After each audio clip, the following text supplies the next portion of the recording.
Bonjour Sam, comment vas-tu? Ça va bien. Et toi? Ça va très bien, on est à l'Hôtel du Temps pour parler de ton parcours, pour revenir sur les débuts, pour parler de ce spectacle qui est actuellement à l'Européen du mercredi au samedi à 21h30 si je ne me trompe pas. Et j'aimerais qu'on revienne sur les tout débuts.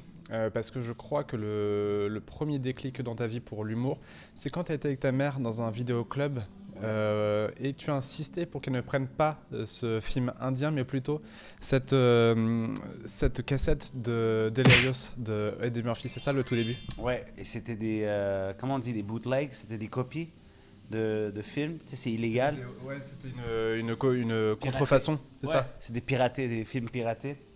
Et c'était que des films indiens, tout était piraté. Je sais pas comment cette boîte de vidéos est restée ouverte pendant des années, mais c'était tout piraté, les films indiens. Ils avaient deux films américains. Ils avaient Back to the... je pense que c'était pas Back to the Future. Retour vers le futur? Ouais, non, c'était pas celui-là. Ils avaient un autre film, ils avaient Delirious. Et je pense que c'était un film de skateboard.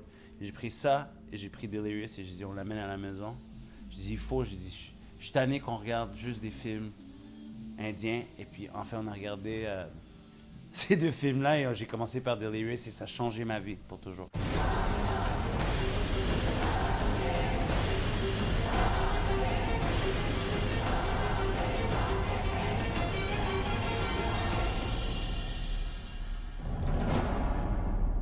Et il y a un homme qui était important, c'est Paul Ronca, qui t'a appelé en 2004, qui t'a donné en fait les premières chances en ouverture d'open mic, vraiment, c'est ça? Ouais, mais c'est parce que les open mic à Montréal, il y en avait une ou deux fois par semaine dans les comedy clubs, mais on avait des petits plateaux d'humour qui s'organisaient ailleurs. Mais c'était très difficile d'avoir du temps de scène. C'était très difficile d'embarquer même sur les open mic parce qu'il y avait peu de open mic pour le nombre d'humoristes potentiels. Alors, tu étais toujours sur la scène, tu arrivais à chaque 4e semaine ou 5e semaine, on t'appelait pour « OK, d'accord, tu peux venir ». Alors, Paul Ronca, c'est le premier, il a ouvert son club à lui, et lui était humoriste à la base avant, et on travaillait ensemble beaucoup dans les open mic, on essayait, puis je pense qu'on avait un peu la même difficulté dans cette industrie. Et lui, il a ouvert son club et il m'a dit « Regarde, j'aimerais ça que tu viennes jouer ici ». Et non seulement il m'a mis dans les open mic, mais il m'a mis dans les spectacles où il y avait des têtes d'affiche. Et lui, il voulait que je fasse les premières parties parce qu'il a vu le potentiel, je pense, très tôt.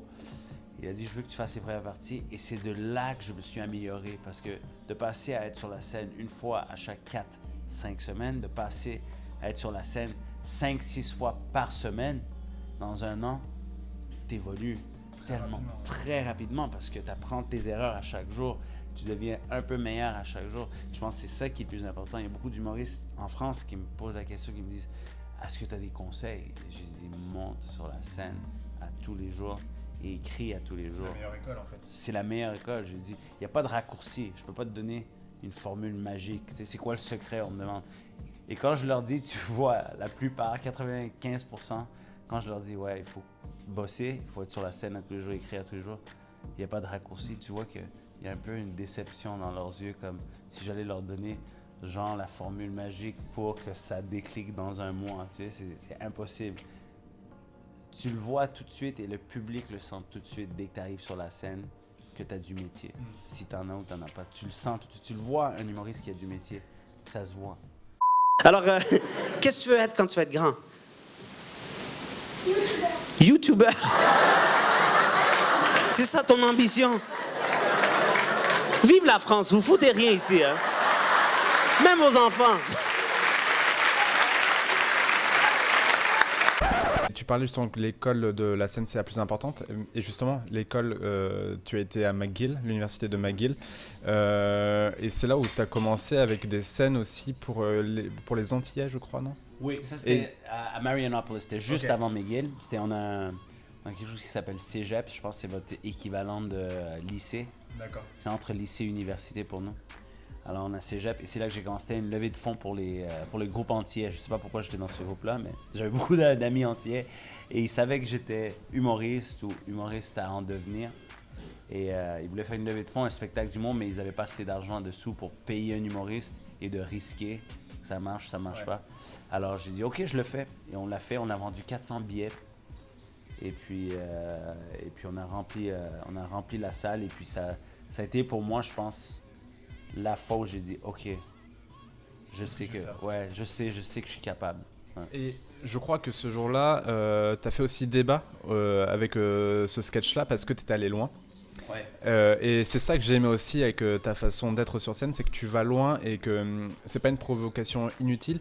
À chaque fois, tu es sur le fil du rasoir, t'aimes avoir en fait un petit danger pendant tout le spectacle, une petite tension, j'ai l'impression.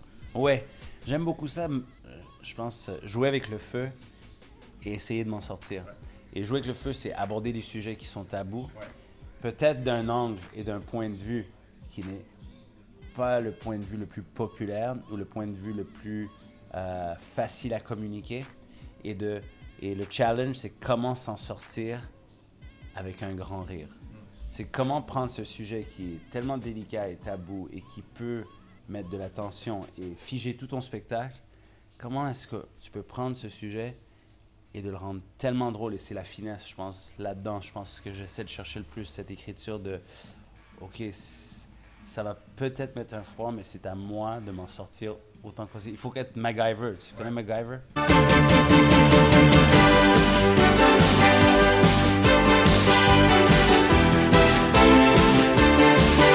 Il faut être MacGyver. En fait, tu sais que tu es sur le fil du rasoir avec un froid qui peut s'installer, mais un rire qui est encore plus chaud ensuite. Ouais. C'est ça que tu veux installer. Oui, un rire qui est plus chaud et que les gens disent « OK, il a abordé ça, mais ça va, on a tous rigolé, on s'en est sortis. » Tu sais? Et pour moi, je pense que je trouve que cette magie-là est pour moi quelque chose qui est très important dans mon écriture. J'aime beaucoup d'humour de styles différents, mais pour moi, je pense que c'est ce qui m'intéresse le plus.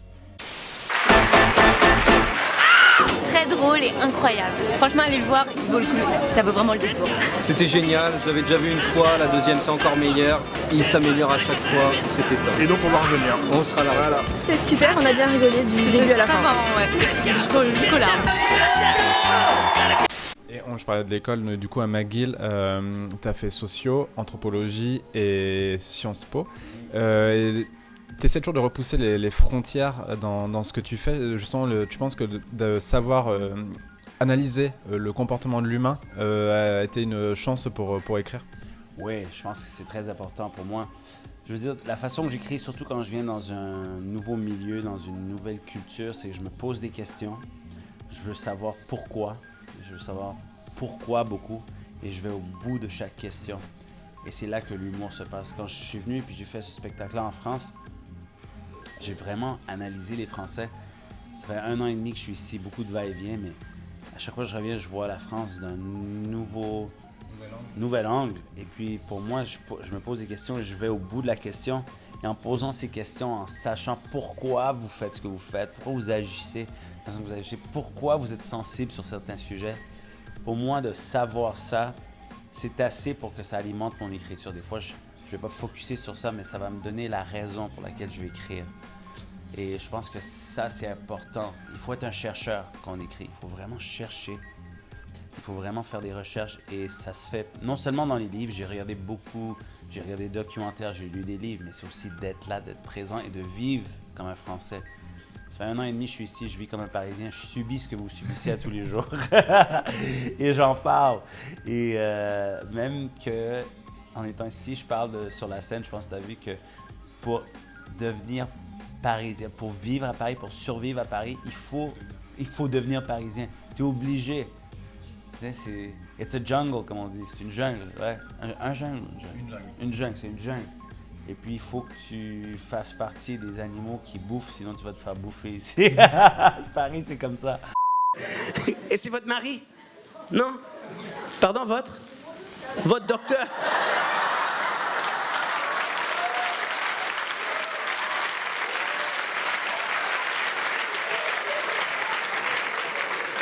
Vous avez vraiment du service ici, hein? Je te fais un examen, après ça, on va voir un spectacle. Et si tout se passe bien, on va baiser après. Je sais que on disait que tu as été baigné justement par Eddie Murphy. Tu t'es nourri aussi de bandes dessinées afro-américaines. Chez toi, on parle punjabi. Oui. Il y a la loi 101 au Canada qui en fait, je crois que ça vous oblige à apprendre le français. Ouais. C'est une loi comme ça. Oui. Est-ce que justement vivre dans ce multiculturalisme a été une bénédiction pour repousser les frontières et apprendre encore plus?